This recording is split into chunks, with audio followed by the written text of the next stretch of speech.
Okay, I'm ready. Okay, thank you, Mo. Thank you everyone for opening the camera. Welcome to the evolutionary roadmap of a page that will transform our potential partners. Jadi ini adalah a weekly session kita to discuss brainstorming with our internal team, basically BD team ya, the sales team, including the approacher, also the converter gitu. Jadi I know that Elvina sama Dila probably kemarin fokusnya approacher, memang fokusnya di approacher, but we know that approacher juga need to know this knowledge and skill enhancement gitu, karena anyway kalian itu the upper funnel gitu, kalian working at the top funnel, which is pretty crucial to convert gitu.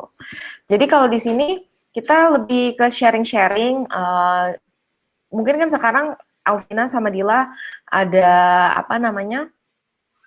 kita punya informal session kayak misalnya, oh kak, dia jawabnya ini, kita mesti gimana gitu.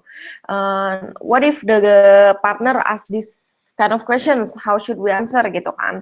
Nah, ini adalah weekly session, ini adalah preventive action dari BD team untuk kita discuss itu, kita bahas segala kemungkinan yang terjadi gitu. Jadi so nanti once you got some scenarios, kalian udah tahu apa react-nya kayak dan responnya kayak gimana gitu ya. Oke, siapa yang bisa share screen-nya? Kayla, bisa share screen? Actually it's kind of hard for me, but let's try. Aku coba ya. Oke. Aku coba. Oke, berarti aku akan.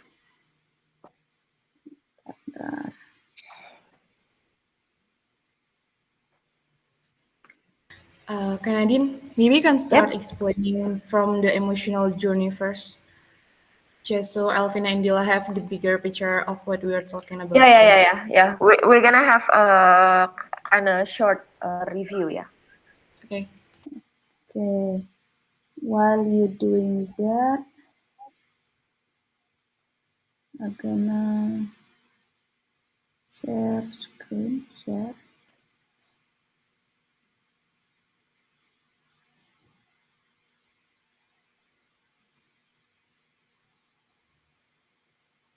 Bisa lihat screenku nggak ya? Bisa. Perlu diperbesar atau? Nggak perlu, udah segitu, udah cukup. Bisa dari atas lagi, Mo. From the very beginning. To give the introduction to the newcomers. Oke. Paling atas dari judulnya ya? Yes, betul. Oke. Situ?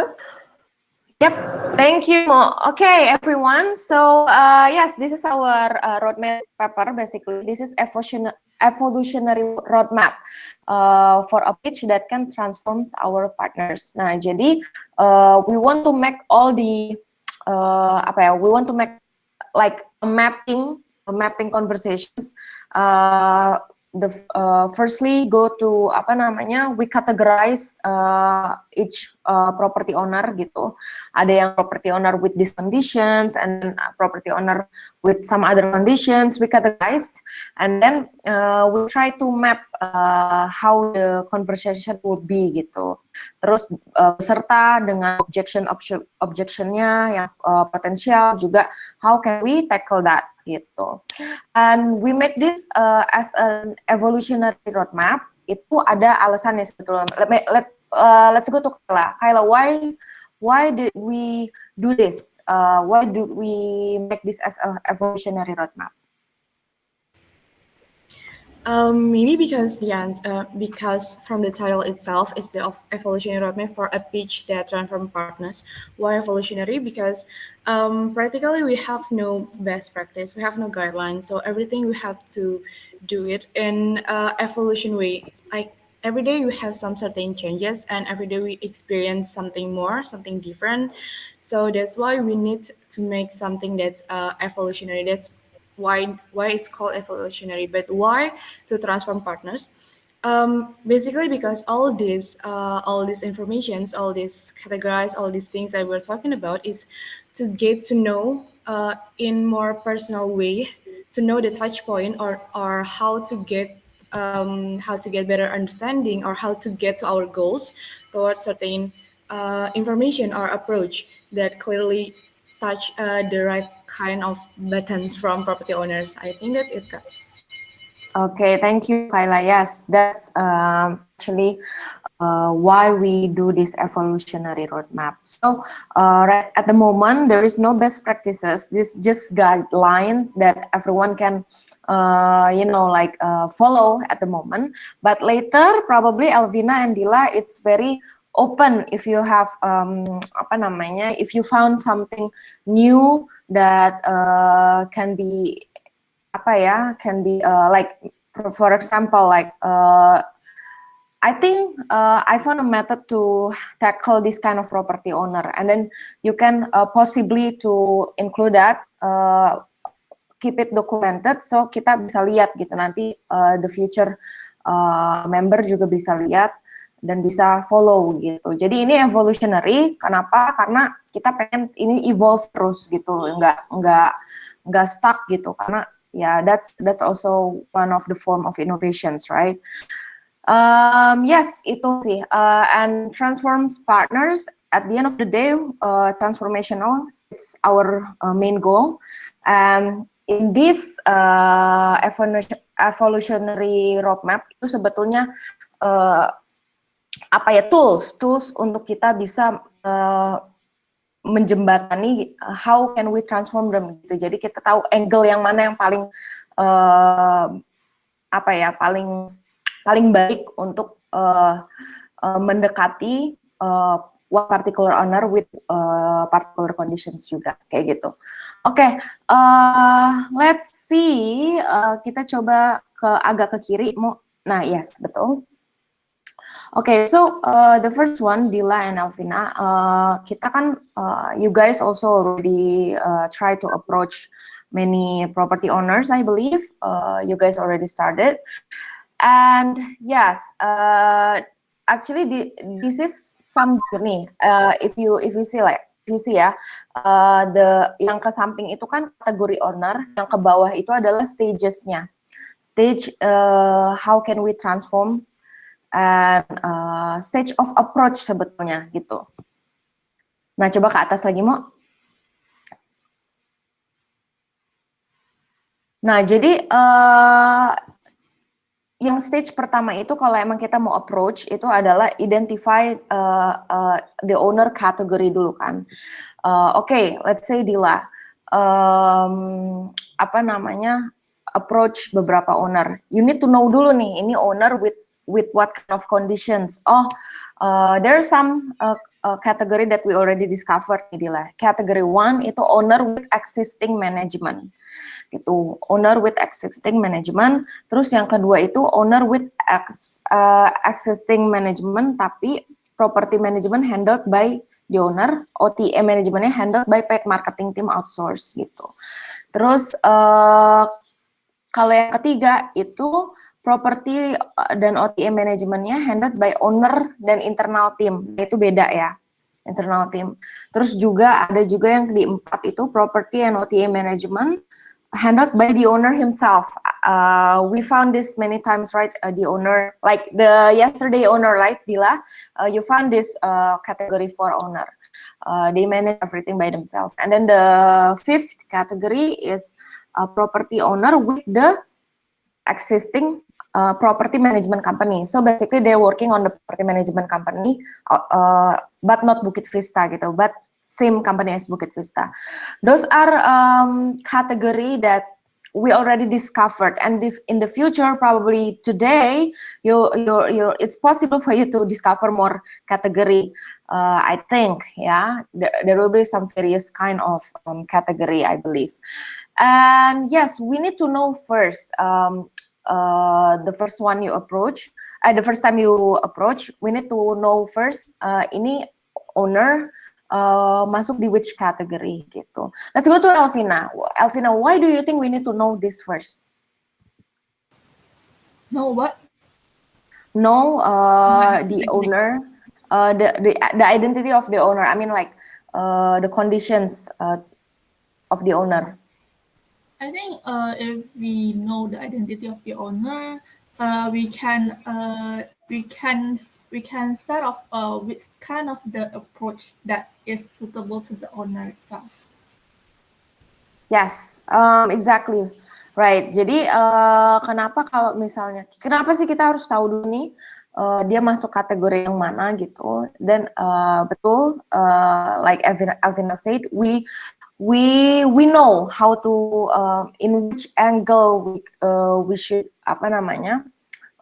we should come in, we should jump in, dan terus nanti pitchnya pun tepat sesuai dengan problems ataupun objections yang akan dia tanyakan atau sampaikan gitu kalau sudah sesuai dengan kategorinya gitu. That's it gitu. But then how do we know, how do we dig deeper about this, Dila? Let's go to Dila. We need to know the owner conditions, right? We need to know ini dia propertinya tuh sedang di mana gitu kan, dikerjakannya bagaimana. How do we know that, Dila? How do we dig deeper about that? I think we should first see their Airbnb link. Sometimes we can see by whom the property is hosted, or if it is not really clear, we can ask the owner directly, probably, Kak. But I think Okay. From the Airbnb. Right. Yes, Dila. So Dila has brought some interesting points. So the first one is what Dila means probably observations, ya Dila. So you say that before we actually approach this owner, it's possible for us to observe dulu gitu kan. Yes, it's a good idea actually. That's what our approacher and also Canvas are doing right now. So we have this lead, and then we observe, right? Oh, leads-nya kelihatannya sudah managed by management, or oh ini ownernya setelah dilihat kontak kelihatannya punya banyak properti. Nah, itu termasuk dari hasil observations, and observation is so useful to gain more information about the property, even the property owner itself. Jadi kita nanti begitu approach udah punya bayangan nih orang akan seperti apa, terus kondisi propertinya akan bagaimana gitu, dan we already have a little bit informations about that, which is udah good modal gitu, itu udah modal yang kuat juga gitu. But then the second point that Dila has brought is ask. Yes, that's the second stage that you can see the purpose, yeah, in the purpose tag. So the first one is identify the owner category. Probably this is we can do it from the observations yang tadi Dila udah bilang. And then the second one is ask. Build trust and encourage open conversations. This is mostly on the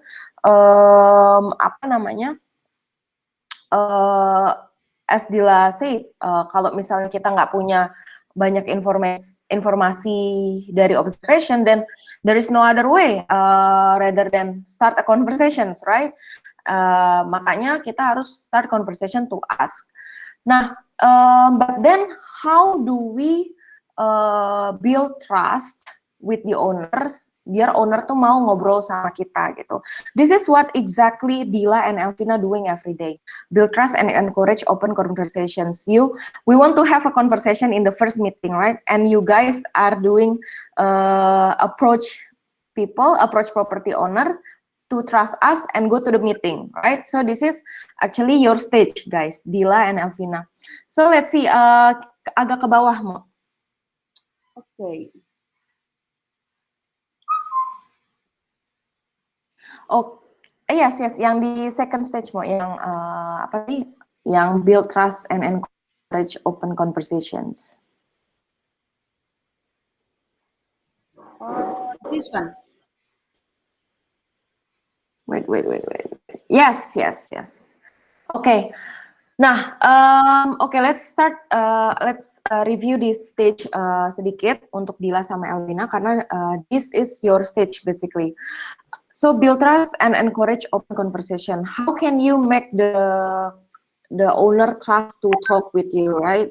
Kita masih sering nih dapat respon yang slow ataupun bahkan nggak direspon sama sekali gitu. Itu kan artinya ada trust issue gitu. Nah, this one gimana kita membuat mereka itu trust sama kita biar dia mau ngobrol lebih banyak lagi.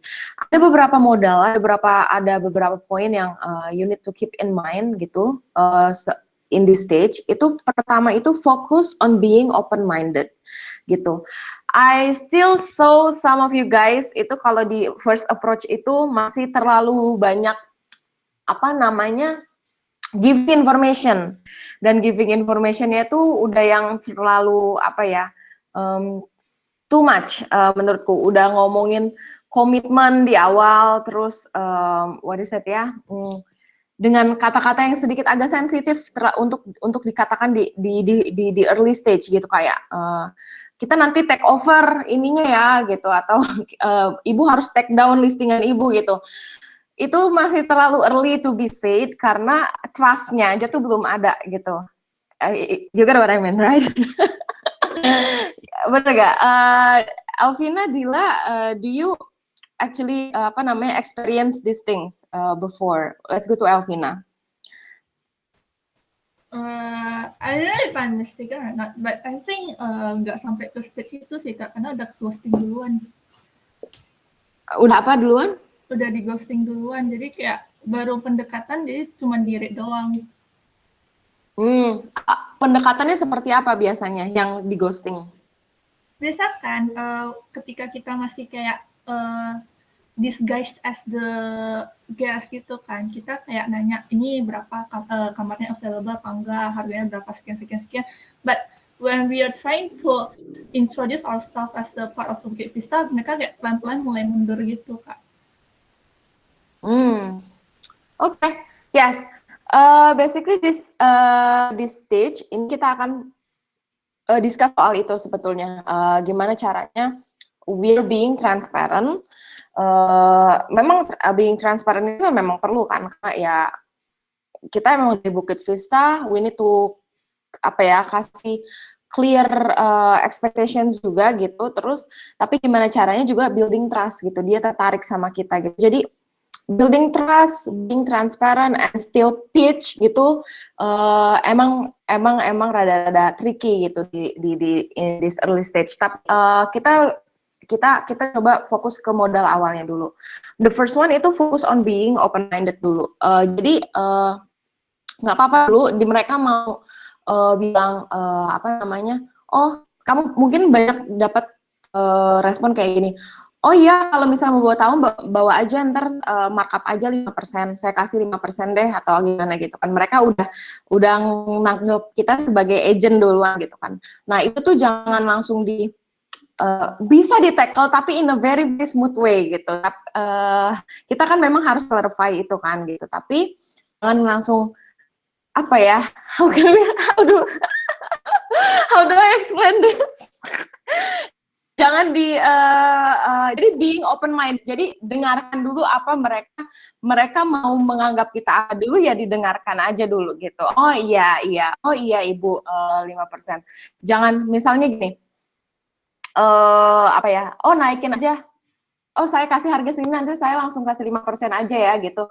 Oh iya baik Ibu, gitu aja dulu. Oh iya baik Ibu, terus dilanjutin dulu conversationnya, baru lama-lama oke, tapi nanti kita mekanismenya agak beda nih gitu. Untuk bawain tamunya gitu, kita pengen lebih transparan aja sama Ibu, kira-kira kalau Ibu ada waktu ngobrol 30 menit bisa nggak gitu. Nah jadi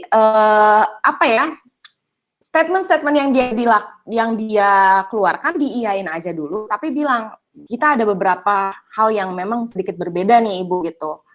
Nah Ibu mau gak ada waktu gak untuk ngobrol? Kayak gitulah istilahnya. That's what it's mean by being open minded gitu. Jangan arguing gitu, jangan kayak 5%, dia ngomong kayak gitu, saya kasih 5% aja langsung gitu ya. Saya nggak gitu Bu, saya gini, saya tuh sistemnya beda, bla bla bla bla. Nah itu tuh kayak apa ya? Kayak arguing gitu jadinya. Jadi being open minded, being apa ya, terima, accept apapun yang mereka katakan dulu gitu. That's being open minded means. And also focus not over promising at this stage. Betul, jangan juga over promising apapun juga di sini. The things that I already said before, even jangan sampai do and give too much information first at the first time gitu. Karena ada beberapa informations yang value-nya itu terlalu besar sehingga agak susah untuk dicerna lewat tulisan sekolom chat gitu loh. Memang harus dengan ada beberapa poin dari kita itu yang value-nya akan terlihat kalau diintonasikan dengan benar, di wording dengan benar, itu baru value-nya baru ada gitu. That's too much information means gitu. Jangan sampai semuanya dijor abis di chat gitu, apalagi di early stage kayak gitu. Terus don't focus too much on closing a deal yet. Ya jangan. Jadi in your stage, in build trust and encourage open conversation stage itu lebih ke ya fokusnya itu building trust dulu. Gimana cara kita ngobrol dulu sama dia gitu. In the simpler way, I can say Dila sama Elvina jangan terlalu mikirin how can we deal this lead gitu. Simpelnya itu urusannya Nadine sama Wayana sama Kayla istilahnya, simpelnya gitu. But your main task itu gimana caranya mereka trust dulu sama kita, mereka mau ngobrol dulu sama kita. Itu tugas utamanya Elvina sama Dila. Jadi itu yang difokuskan gitu. Nah, terus yang keempat juga think long term gitu. Maksud maybe we don't have the right product or service today, but let's get the most truthful information for them gitu. Ini maksudnya think long term itu adalah jangan juga beberapa surprises udah bisa kebuka juga di early stage, misalnya kayak misal ya saya nggak mau deh sama Bukit Vista, saya udah tahu Bukit Vista, saya nggak mau karena Bukit Vista channel manajernya masih beli, nggak punya sendiri gitu, misal kayak gitu. Objectionnya gitu. Nah itu nggak apa-apa, didengarkan lagi, once again being open minded gitu, dan think long term, nggak ada sekarang belum tentu besok nggak ada gitu kan. Jadi semua information diterima dulu secara open minded gitu kalau di sini. Dan yes, itu sih build trust and encourage open conversations. Itu modal utamanya Elvina sama Dila. Jadi don't focus on the deal first. Tugas kalian itu building trust dulu, gimana mereka mau ngobrol lanjut sama kita gitu. Nanti kan di pitch-nya itu kan baru yang how can we make the deal, itu yang biasa Kayla, Nadine sama Moayana lakukan gitu. Jadi building trust dulu. How can you don't over promising, terus don't put too much information juga at the first time. Lebih ke mendengarkan dulu, lebih ke gimana bisa ngobrolnya enak dulu gitu. Nah, ada beberapa caranya, ada beberapa kalimat-kalimat yang kalian bisa temukan gitu di sini. Gimana caranya biar mereka mau ngobrol lanjut terus sama kita. Ini udah written nih di paper ini, beberapa sesuai dengan kategorinya masing-masing. Bahkan nanti kalian kalau ketemu kasus yang sama bisa langsung copy paste aja gitu. Ini gunanya juga dari paper ini. Nanti ini bisa dibaca sendiri ya sama Elvina sama Dila gitu. Kalau misalnya stuck nih, aduh ngomong apa ya gitu ya. Ini bisa dibaca-baca di sini, nanti akan ada insight gitu. Bahkan bisa langsung copy paste gitu. Ini aku let you guys baca sendiri untuk contohnya masing-masing kategori.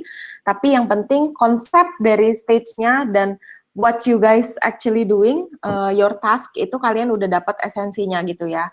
Ini kalian berada di stage ini dan itu the main goal kalian. Nah, itu stage kedua dari pitching sebetulnya dari journey of transformation gitu. Nah, yang ketiga itu bisa ke bawah. Yap.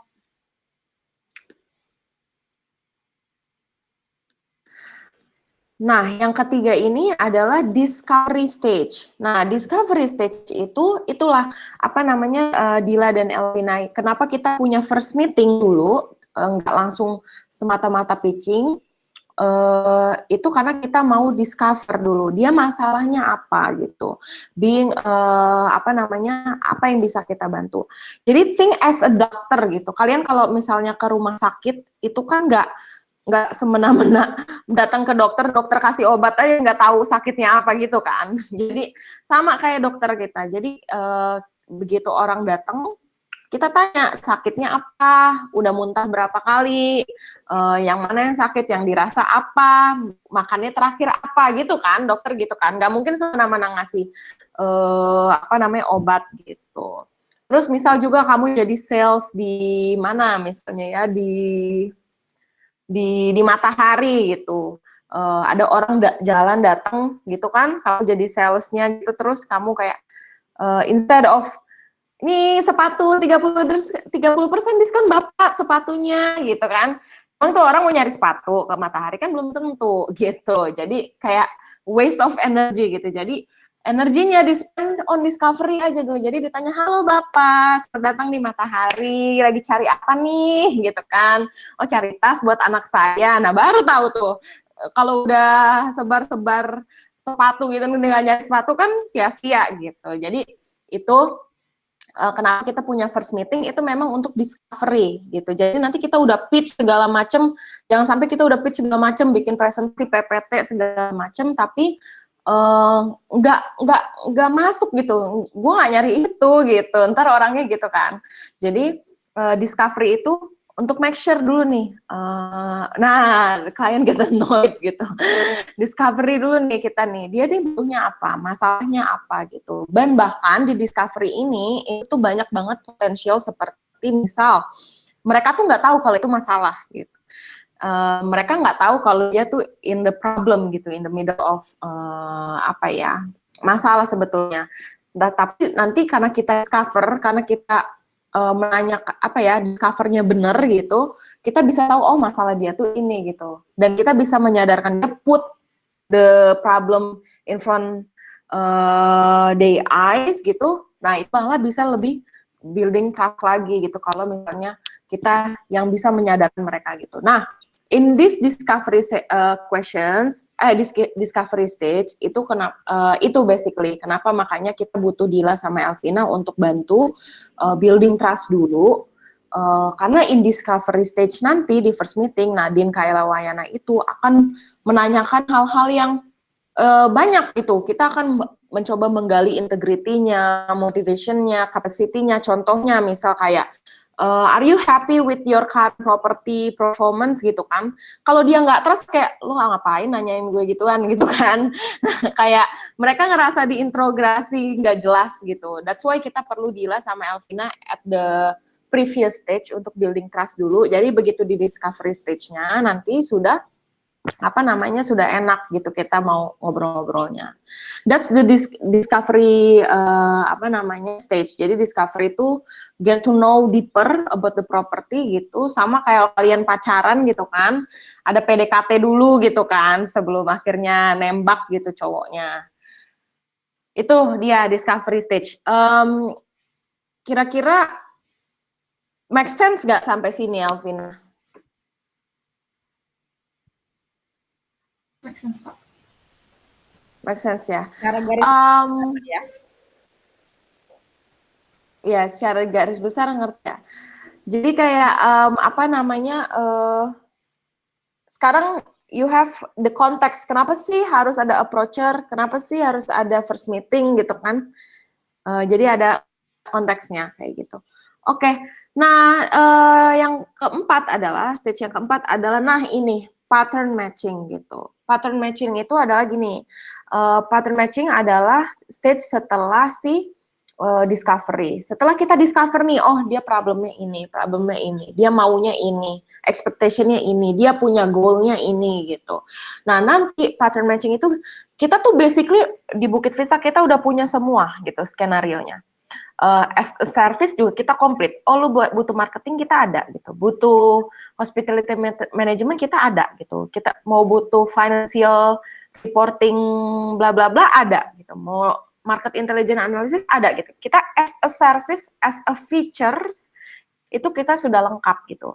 Tapi kan persoalan pitching, persoalan kita sales pitch itu persoalan gimana kita tuh bisa ngebawa these features menyentuh emotional bedrock-nya gitu. Jadi kayak apa ya? Beda kan kalian ngelihat beda kan kalian tuh ngelihat toko sepatu dengan sepatu yang bagus-bagus dan mewah saat kalian pengen beli sepatu sama kalian nggak pengen beli sepatu. Pasti emosionalnya beda kan? Kayak, oh misalnya kalian lagi pengen beli sepatu gitu, terus diajak ke mall yang punya banyak sepatu itu. Akhirnya kan kayak makin apa ya, makin emotionally greedy gitu ya nggak sih? Kayak, oh pengen gitu, ya nggak sih? Cuman beda kalau misalnya kalian pengennya sepatu, di bawahnya itu toko tas. Nah beda lagi kan, nggak dapet emosionalnya gitu. Sama. Nah kita nih attributes-nya attributes-nya itu sudah lengkap gitu. Cuman kita nih mau gimana nembaknya tuh tepat sasaran menyentuh si hati itu kan si emosional orang ini gitu. That's kenapa kenapa juga ada art of negotiation ya karena itu memang pelajaran untuk expert mastering itu gitu karena memang penting gitu, sangat efektif gitu. Impactful. That's it. Nah, ini di pattern matching. Jadi once you've understood their motivations, capacity, gitu, udah tahu juga mereka butuhnya apa, dan kita udah ready banget untuk overcome juga objections-nya, terus udah menyediakan banyak hal juga kita udah punya gitu. Tinggal gimana caranya kalau kita udah ready, udah tahu dia masalahnya apa, nah itu nanti akan kita tahu, oh masalah dia ini. Dari awal gue ngobrol dia cuma butuhnya marketing, dia butuhnya apa gitu. Kalian pitch yang marketing aja gitu, bahkan dia udah bisa tertarik gitu, tanpa perlu embel-embel yang lain dari Bukit Vista. Biasanya gitu. Yang penting itu yang di-highlight, itu yang di-pitch kayak gitu. Ini yang dinamakan pattern matching. Nah, kebetulan untuk converter hari ini kan kita mau fokus di pattern ini ya, di stage yang ini. Karena yang kemarin 2 teratas tuh kita udah bahas, udah ngelotok banget gitu. Jadi kita coba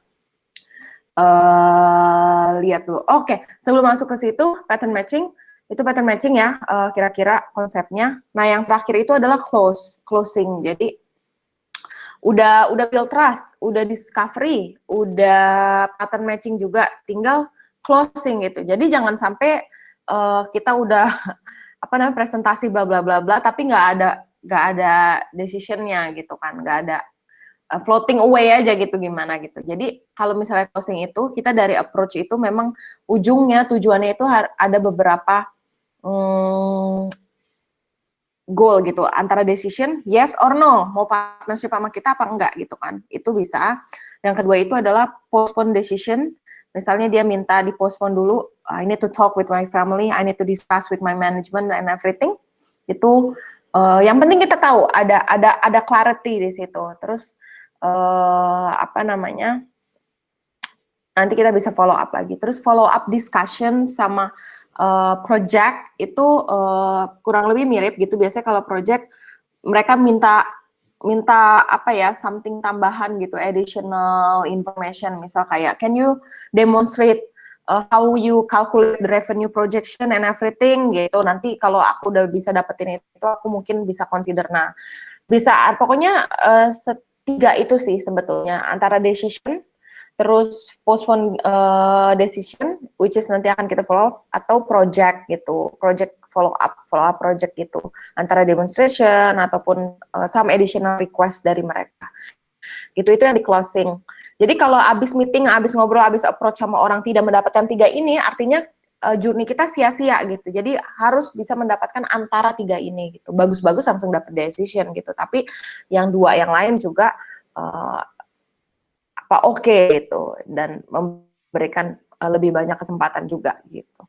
Oke, itu sih konteks dari masing-masing stage di negotiation gitu. Mungkin kita langsung ke pattern matching ya, kayak kita bahas yang agak deeper.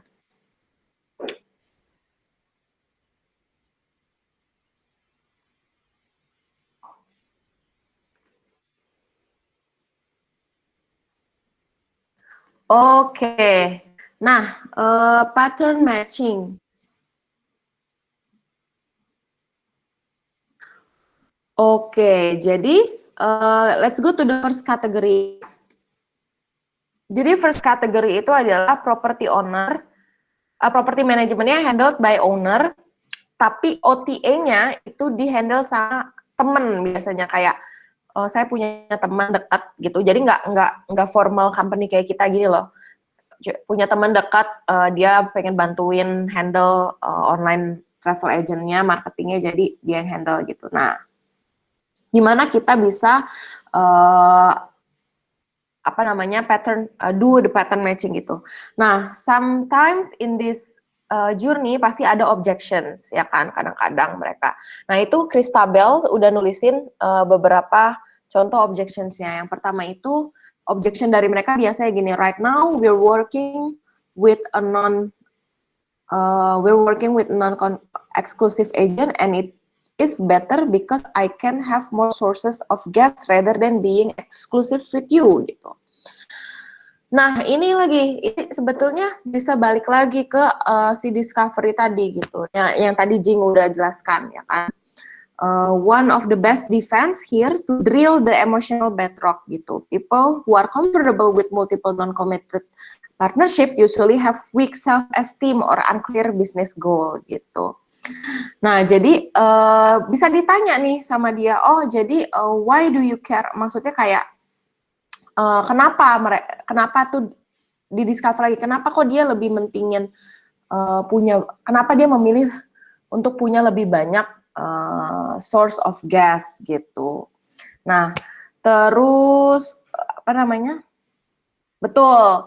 Pokoknya kalau cycle-nya begitu terus, jadi Dila sama Elvina. Kalau misalnya nanti ada objections, kita bisa go back to the discovery mode lagi gitu. Oh, dia discover-nya, oh dia tiba-tiba bilang, saya suka sama, saya nggak mau yang eksklusif karena kalau eksklusif, kalau nggak eksklusif saya bisa dapat lebih banyak booking dari banyak sumber gitu. Nah, dicari kenapa kok dia lebih mentingin banyak sumber daripada quality of bookingnya sendiri gitu. Itu bisa dicari. Nah, atau kalau emang itu ternyata make sense banget buat dia, oh ya karena saya pengen transaction yang lebih banyak aja, saya pengen semua orang bekerja untuk saya gitu. Nah, bisa nanti langsung masuk gitu. Yang aku stabiloin di bawah. Sounds like you also don't have any agent that exclusively manage your property, maksudnya take care of your property gitu. Jadi kasih tahu kalau emang nggak eksklusif ya agent-agent itu kan juga nggak exclusively nggak serius juga gitu ngebantuinnya gitu. Apalagi dia cuma teman gitu. Kalau teman lebih banyak lagi sebetulnya yang bisa digali. Mungkin ya yang bisa kita temukan, oh kita bisa tanya, are you happy with his performance atau bagaimana? Ternyata turns out dia keluar dengan bilang, ya sebetulnya biasa aja sih, tapi saya temen sama dia nggak enak atau bagaimana kayak gitu. Nah itu we can have more information lagi kayak gitu. Dari Kayla mungkin ada yang mau ditambahin nggak di sini? What do you think of Jing yang udah what Jing has written? Okay, based on what has been written here, I think I just want to, I agree with Canadian. So basically, you're asking this the question exactly. You want to discover why they're saying the certain sentence, like they say that they are able to have more sources of gas rather than being exclusive. And then you're asking why do you have that kind of sources? How can exactly it helps you? Like basically, if I'm if I were to face with that kind of owner, I'm just going to ask why are they saying that? What are the reasons? And pretty much agree with you. Like asking, are you comfortable with this kind of business, etc. I think that's it. No additional. Maybe we Yes. Okay. can over it to Dila or Avina. Yes. Let's go to Dila. Yeah. What do you think about this, Dila? If ada ada objection seperti itu, how would you respond it? Well, I'm going to just go with Kaila's mode, like encounter something, and I'm going to ask for discover more. But from this, I want to ask something, Kak Nandin. So Yes. I don't know if it is like for almost the property owner or not, but from the way I interpret the way this owner replied, if if our intention to chat them is not as a guest, they oftentimes like langsung back off gitu. They're not open for curhat second anymore. So I often find it hard to discover to ask them more because they don't really reply to my message actively. Like, so what do you think I should do as approacher? Okay, Dila. Yes, your question is about the second stage ya sebetulnya, Kayla. Kayla, let's go to Kayla. Do we need another sessions to with the approacher to dig more about the second stage, Kayla? Yes, I think that's what sales briefing actually meant to be. Like, if you guys can come to Monday, Wednesday, or yeah, Friday sessions, that's the session where we actually see what are the message. Kayak misalnya aku udah nge-approach, terus aku laporan sama Kanadin sama Moana, biasanya aku drop chatnya atau aku screen share, terus nanti aku dapat direct feedback gitu sih. Biasanya kelihatan kayak counterback apa yang bisa dibilangin ke owner yang seharusnya mungkin aku lakukan tapi tidak aku lakukan, itu bisa kelihatan dari situ. Dan untuk kedepannya, maksudnya biar fail face juga. Jadi biar kedepannya nggak melakukan hal yang sama tanpa tahu apakah aku udah benar atau enggak. Mungkin kalau nggak dibales di sales tackle tips paper, harus datang ke meeting itu sih. Ya, itu Okay. tadi demo. Yes, okay, Dila, Dila and Alvina, I understand your concern. Let's go to Kayla again. Do we want to continue discuss this pattern matching stage, or is this the best time for Dila and Alvina to discuss about the second stage?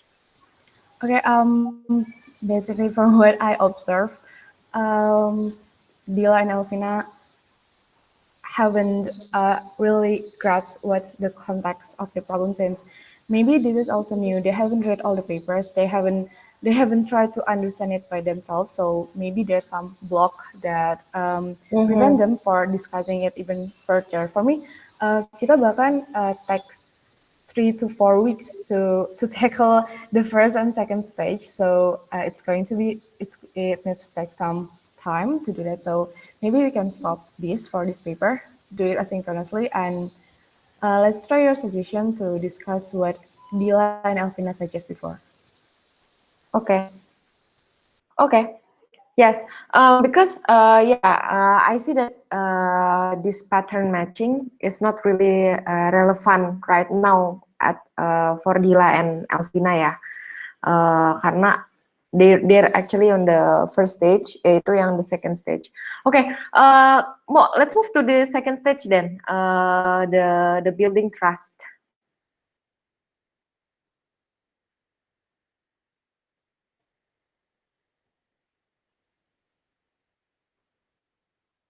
Yang atas lagi.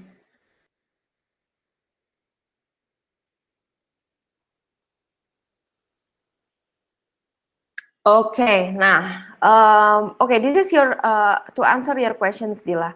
Dan kita akan dig deeper juga soal ini sama buat Dila sama Elvina. So kita punya yang namanya in this tadi aku ulang lagi, in this stage your main task is building trust to encourage to open conversation gitu kan. Dan ya yang problemnya yang Dila sama Elvina temuin yang tadi Dila bilang kadang mereka udah turn off duluan, udah males duluan ngomong sama kita gitu. Yes, boleh. Mau quick simulations misalnya. Tapi mungkin nanti setelah penjelasan ini ya. Oke, jadi ada beberapa cara pendekatan, method yang kita udah discover juga inspire dari beberapa expert gitu. Kayak satu namanya acquisition audit, Dila sama Elvina. Jadi kita udah tahu nih misal udah ngobrol, halo, ya available nggak ya Bu? Halo dengan Villa Bodas misal, iya Villa Bodas betul. Available nggak ya Bu? Gitu kan, available. Mau stay kapan Kak? Gitu. Nah itu biasanya udah menunjukkan kalau oh nih orang ngira gue guess nih gitu kan. Nah kita bisa kasih acquisition audit. Acquisition audit itu adalah put informations as much as possible yang the counterpart could probably say gitu, possibly say, tapi kita yang say duluan, kita yang state duluan gitu. Jadi kayak oh dia probably think this way, tapi kita state itu gitu. Biasanya mereka mereka tuh nggak kalaupun mereka punya kecurigaan atau apa, mereka nggak ngomong kan, tapi kita yang state itu ke dia, itu acquisition audit. Jadi kita bisa bilang oh, in case ibu kira saya tamu gitu kan, saya bukan sih Bu, saya nyari buat tamu-tamu saya sebetulnya gitu. Saya punya beberapa tamu cari villa, makanya saya hubungin ibu gitu. Kira-kira memungkinkan nggak ya ngobrol sama ibu untuk soal kerjasama ini gitu. Nah itu sih biasanya. Jadi don't be don't try to be sneaky. Ya, jadi kayak, oh gue nggak boleh ketahuan dulu nih, jadi dari Bukit Vista gitu, nggak usah kayak gitu, justru kayak transparent aja gitu, tapi kan memang penyampaiannya yang dirangkai gitu. Nah, itu satu, acquisition audit. Jadi acquisition audit tuh nanti apa sih bahasanya, kecurigaan tuh, suspicious-nya mereka tuh kalau mereka nggak mau ngomong, Dila, mereka nggak mau bales, nggak mau even respon kita, itu artinya mereka ada sesuatu yang mereka nggak mau buka gitu. Ada sesuatu yang mereka hindari, ada sesuatu yang mereka curigai, makanya mereka menghindar gitu. Nah, kecurigaan itu kamu sampaikan ke dia gitu. Jadi kayak, mereka akan feeling, oh you got me gitu loh. Akan kayak ngerasa dimengerti juga sama kamu gitu. You probably think saya agent ya Pak ya, yang atau you probably think saya, misal kita udah tahu dia punya manajemen gitu. You probably think that I know, misalnya kayak gini, I know that you already have property management teams sendiri, tapi di sini saya mau ngobrol apakah akan ada kemungkinan kita bisa adding value. Kita nggak akan mau ngerusak hubungan Bapak dengan tim Bapak yang sekarang gitu, tapi kita pengen discuss gimana sih bisa nggak ya kalau kita adding more value gitu to your team kayak gitu. Itu acquisitionnya gitu. Terus misalnya ada juga beberapa yang misalnya kamu kasusnya no response gitu, kamu kasih label, nama metodenya adalah labeling gitu. Kelihatannya atau kedengarannya itu tuh macam-macam label. Jadi it seems like my message is it seems like having a conversation with me doesn't really worth your time. Am I correct? Gitu. Nah nanti mereka ngomong, oh no, I'm just pretty busy right now atau bagaimana gitu. Jadi itu namanya label yang no oriented respon gitu. Jadi kita ingin dia bilang no. ya kan? Oke, Dila punya kelas jam 10 ya. Itu sih Dila. Jadi misalnya kalau intinya kalau mereka nggak mau respon atau berarti dia punya suspicion gitu di inside di belakang mereka. Mereka punya kecurigaan yang tapi juga dia nggak mungkin menyampaikan itu gitu kan ke kita gitu. Jadi you have to be the one yang floor it gitu. Jadi tanya, oh, kalau Bapak ngiranya agent, kita bukan agent Bapak gitu. Oh, atau kalau misalnya Bapak ngira kita property management yang mau nawarin sesuatu yang apa namanya Bapak udah punya gitu. Justru kita mau tahu Pak, apakah ada sesuatu yang lain yang bisa kita bantu gitu. Pengen, ya begitulah intinya, Dilah. Jadi how can you make the wording itu make them feel comfortable, nggak make them feel nih orang nih jualan terus ke gue gitu, pitching terus gue nggak gitu. That's why we call this di stage itu buat build trust gitu. Itu ya Dila. Konsepnya itu. Pokoknya accusation audit dan label. Mereka nggak mau respon kamu, artinya ada sesuatu yang mereka hindari, ada sesuatu yang mereka curigai. And put that aja gitu, nggak apa-apa. Itu ya, Dila. Nanti mungkin lebih detailnya, kata-katanya apa yang bisa kamu nanti copy paste secara langsung di sales technical tips ya, di sales briefing. Gitu. Oke. Nadine. Sama-sama, Dila. Kalau misalnya punya kelas. Oke, kalau dari Elvina, what you usually do for no response, no response leads yang kamu approach? Biasa aku tanya Kayla dulu sih, tapi biasa Kayla always say that we should wait first. Maybe if there is no response for a few days, kita follow up lagi. Jadi kayak mulai dari awal lagi kayak kita.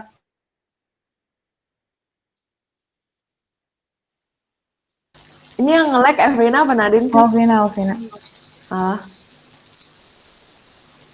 I think what she meant to say is Kedengaran yes. Kedengaran kecil.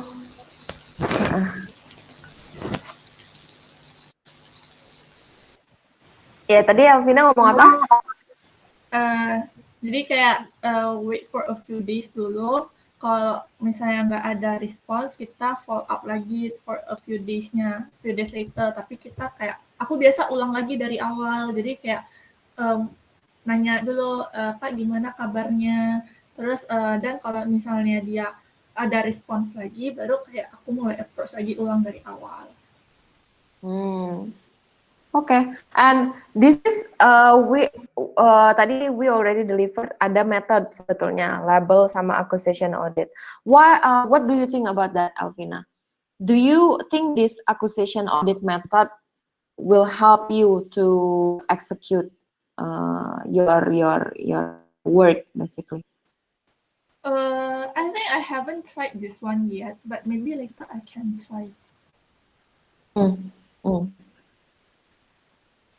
Okay, you can try later. And what do you think actually? Did I give you the good example already atau you need more example? Sebenarnya dari tadi macet-macet sih Kak, jadi kayak aku dengarnya sampai setengah-setengah habis itu hilang. Okay, so accusation audit, Elvina, let me try to explain one more time ya. Accusation audit is say everything, every statement that the counterpart could possibly say first gitu. Jadi apa yang mereka pikirkan tentang kita, apa yang mereka bayangkan, apa yang mereka pokoknya everything in his mind yang he could probably think about us itu yang bisa dia sampaikan ataupun enggak, kita sampaikan duluan gitu. Kayak misal, ini agent nih gitu, paling mau nawarin apa sih gitu. Tapi kan biasa nggak mungkin dia ngomong gitu ke kita kan. Nah, kita put them duluan gitu, kita put it duluan gitu. Jadi kita accuse mereka, you probably think I'm a management gitu, you probably think I'm a property management, which is yes, ya betul gitu. Atau if you probably think that we are an agent, try to sell you anything blah blah blah blah. It's actually no, we are not an agent, blah blah blah. Baru you can clarify gitu. Tapi suspicionnya kita yang florin duluan karena mereka nggak mungkin menyampaikan itu gitu. Mereka mungkin kan ya nggak enak atau apa gitu. Tapi kita tuh menunjukkan betapa open mindednya kita dengan mengatakan itu duluan gitu. Itu yang namanya accusation audit, Elvina. Terus misalnya dia berpikirkan, ini orang udah tahu gue udah punya manajemen, gue kerja sama misalnya sama Zenroom gitu, kok tapi masih aja dia ngedeketin gue gitu kan. You probably think that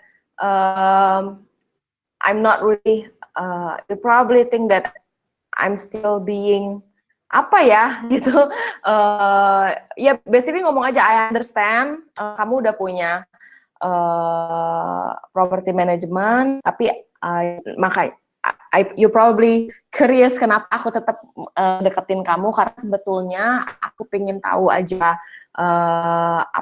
is there anything else yang belum kamu temukan dari property managementmu yang sekarang yang mau kamu cari di tempat lain gitu. Yes, Elvina, kamu ada pertanyaan? Kalau di case aku Kak, some of the property owners ketika aku bilang kayak boleh nggak sih kita bantu bawain kamu untuk bapak atau ibu gitu kan, and then the response is yes, of course you can do. Tapi ketika aku udah mulai ajakin mau ngobrol bentar nggak buat bahas ini, terus and then they said kayak yang kemarin okay, tapi after that nggak ada respons lagi gitu loh. Jadi ketika mereka bilang oke, tapi abis itu nggak ada lanjutannya lagi. Oh gini, jadi kalau untuk ngelanjutin itu kalau setelah bilang oke, itu mekanisme kayak gimana gitu. Soal kita nih ada tamu yang saya nemu villanya Bapak di mana gitu. Kebetulan setelah di match dengan demand-nya kita itu cocok. Itu kalau boleh kasih tahu sedikit lebih mekanismenya gimana gitu. Sekarang Bapak kalau mau kerja sama itu ngasih tamu gimana mekanismenya gitu. Jadi istilahnya kayak buka obrolan gitu loh. Jadi kalau bilang oke gitu, kalau pasti nyambungnya kalau kamu beneran ada tamu pasti itu mekanismenya gimana Pak gitu. Jadi saya nyari di online bookingnya atau saya langsung Bapak atau harganya saya tahu di mana gitu. Jadi kayak biar nyambung aja dulu. Soalnya kalau di awal-awal memang sih agak susah ya orang ini untuk nyambungnya gitu. Jadi karena belum ada trust gitu. Ini orang apa sih ganggu. Mungkin banyak orang juga yang ngelakuin yang sama ke mereka, cuman ngerti nggak dari posisi owner, oh ada yang nanyain tapi belum pernah berhasil nih ngapain ngasih tamu gitu umpamanya kan. Betul. Nah. Yes, Alvina. Again, I told you before, kalau orang dia akhirnya nggak mau, terus no response atau apa, it's something in his mind gitu yang mereka pikirkan gitu. Pasti mereka ada alasannya juga kenapa mereka begitu gitu. Probably mereka berpikir nggak penting, bener kata-kata tadi Moana, gue udah sering dihubungin sama orang kayak gitu, nggak ada yang jalan gitu. Itu satu. Terus ada lagi misalnya pasti ada yang mereka pikirkan tentang kita, makanya dia nggak mau gitu pasti. Nah there will be always a reason. Tapi makanya juga when you ask people to do something, you need to bring the reason juga, Elvina. Jadi nggak semata-mata mau ngobrol nggak Pak gitu. Tapi put the urgency, kenapa kita harus ngobrol gitu. Bisa saya kebetulan kalau mau bantu bawa tamu, saya maunya saya pengennya punya hubungan yang transparan sama-sama dengan owner biar bisa berjalan dengan baik gitu. Nah makanya saya perlu ngobrol dulu sama Bapak biar biar sama-sama transparan, nanti kita kalau udah jalan enak kayak gitu. Jadi Nah, itu bawa kenapa why we should ngobrol gitu. Why? Karena kalau misalnya kita nggak transparan, kita nggak mau gitu ngasih taunya gitu kan. Dan bahkan nanti mereka lebih appreciate lagi harusnya. Oh, nih orang mau lebih transparan. Oh, nih orang mau apa ya, lebih terbuka gitu. Tapi kan biasanya ngobrol ini kan setelah setelah si acquisition audit. Makanya acquisition audit itu sangat berguna. Jadi trust-nya udah ke apa namanya, ke build. Kenapa? Karena suspicion-nya mereka sudah terjawab dulu, baru kita ngajak meeting gitu kan. Jadi dia tahu, oh, nih orang ngajak meeting untuk ini orang untuk ngajak meeting untuk membahas apa, ini orang ngajak meeting ini untuk ngobrol apa, dia udah tahu gitu. Jadi udah nggak ada kecurigaan. Kalau kamu cuma mau bawain tamu nih Pak, terus oh boleh ngobrol sebentar gak? Ya oke gitu, besok ya. Oke, pas besok mereka nggak mau, ya mereka kan juga sebetulnya mungkin di belakang mikir gitu, kayak emang ngobrolin apa sih gitu kan, ya bawa tamu aja gitu kan, paling mereka ngomongnya mikirnya gitu. Makanya itu harus benar-benar di clearin dulu, kita tuh mau ngobrolin apa, kenapa kita harus ngobrol gitu. Jadi dan tapi juga don't put too much information. Jadi nanti Pak kita mau ngobrolin gimana listing Bapak harus di take down dulu segala macam, jangan kayak gitu juga. Jadi nanti set expectation-nya gini aja, kita mau ngobrol biar kita biar sama-sama transparan Pak. Karena ada beberapa mekanisme cara bawa tamu kita yang berbeda. Kita pinginnya Bapak tahu dulu, kita nggak mau jalanin hubungan yang Bapak nggak taunya nggak setuju, terus ntar repot di jalan gitu. Makanya kita ngobrol dulu ya Pak, gitu. Itu baru. Jadi put the reason why kenapa kita harus ngobrol. Betul. Itu. Did you do that already, Elvina? Ada sih Kak, biasa aku bilang kita first di online meeting kita pendekatan dulu supaya kita juga kenal listingannya Bapak, supaya membantu kita juga gimana cara promosiin ke tamu. Terus nanti kalau misalnya Bapak ada pertanyaan juga nanti bisa langsung tanya ke kita. Jadi kayak kalau dari chat kan agak susah, jadi kalau misalnya kita ngomong langsung kan langsung terjawab. Biasa aku bilang gitu sih Kak. Oke, mungkin lebih disederhanakan lagi bahasanya, Elvina. Memang di kita nih wording tuh sangat penting ya, Mo ya. Ya, mempelajari listing, itu udah bahasa yang sangat kompleks tuh, kalau menurutku untuk early stage gitu. Di early stage tuh bisa ngomong ya mekanisme kita bawa tamu agak beda aja nih Pak gitu. Kita pengennya Bapak tahu dulu gitu, jangan biar nggak salah gitu Pak. Soalnya tim kita kan ada banyak, jadi biar nggak salah jual gitu umpamanya. Nah kira-kira kapan nih bisa bahasanya diskusi tentang ini gitu, biar sama-sama enak lah gitu bahasanya. Gitu. Yes. Lebih ke pensederhanaan bahasa si Elvina. Gitu. Tapi is it Elvina, is it helpful for you? Tapi kamu tahu nggak, do you spot anything that you do that can be improved after this? Mungkin yang audit yang tadi sih Kak, mungkin aku mau coba itu. Yang mana tuh? Yang kayak state apa yang bikin mereka kayak ragu sama kita dulu. Okay. What method it is? What method it is? Yang state suspicion tadi itu metodenya namanya apa, Elvina? Jelek.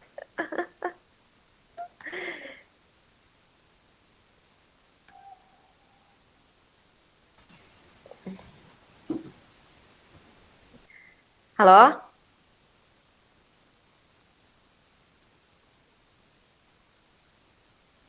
Oke. Tapi dia dapat kan ya, Kai?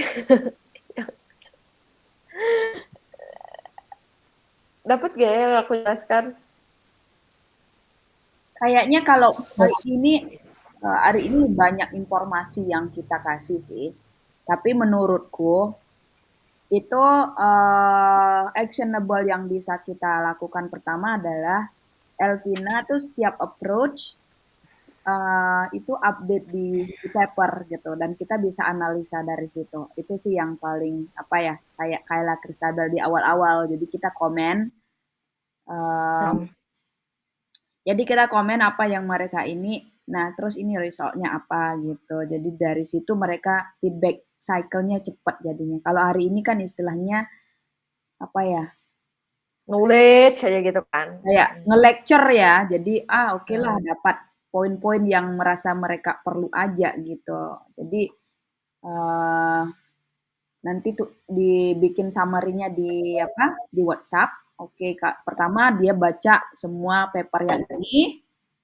Terus yang kedua dia dokumentasikan di paper yang Kayla biasanya pakai sama Abel dan kita yang akan actively komen di situ gitu sih. Actionable pertama yang kita lakukan. Soalnya kalau yang tadi tuh memang overall ngasih gambaran bagus, cuman I don't think they can apa consume or absorb all like what Bener. we tell them. Dan dia juga karena apa ya posisinya dia kan volunteering kan, volunteering di one particular stage aja gitu. Ya. Dia pasti akan dengan mudah membuang yang tidak relevan dengan dia gitu, ngerti gak sih ya kan? Makanya tadi aku ngerasa kayaknya kita stop dulu deh pattern matching. Kayaknya dia datang ke sini tuh expecting something ngebahas tentang yang kerja mereka gitu. Betul. Nah, jadi makanya setelah ini dia itu istilahnya baca paper yang bagian kedua dulu, suruh absorb. Terus yang ketiga dia akan yang seperti aku tadi bilang, dokumen apa yang cara approach-nya mereka. Yep. Ya, itu sih. Paling kita summarize untuk mereka ya. Si apa namanya? Si Dila sama si ini. Oke. This pattern matching itu berarti yang relevan untuk diobrolin tuh kita bertiga sebetulnya ya nggak sih? Yeah. Atau nanti saat si Elvina sama si itu udah berkembang, aku nggak tahu nih apakah dia akan masuk ke gimana Kai? Nggak dengar suara apa-apa Kai? Nggak ada suaranya. Suaranya Kayla ditekan bumi. Oh, stop record dulu katanya. Oke, that's pretty much it.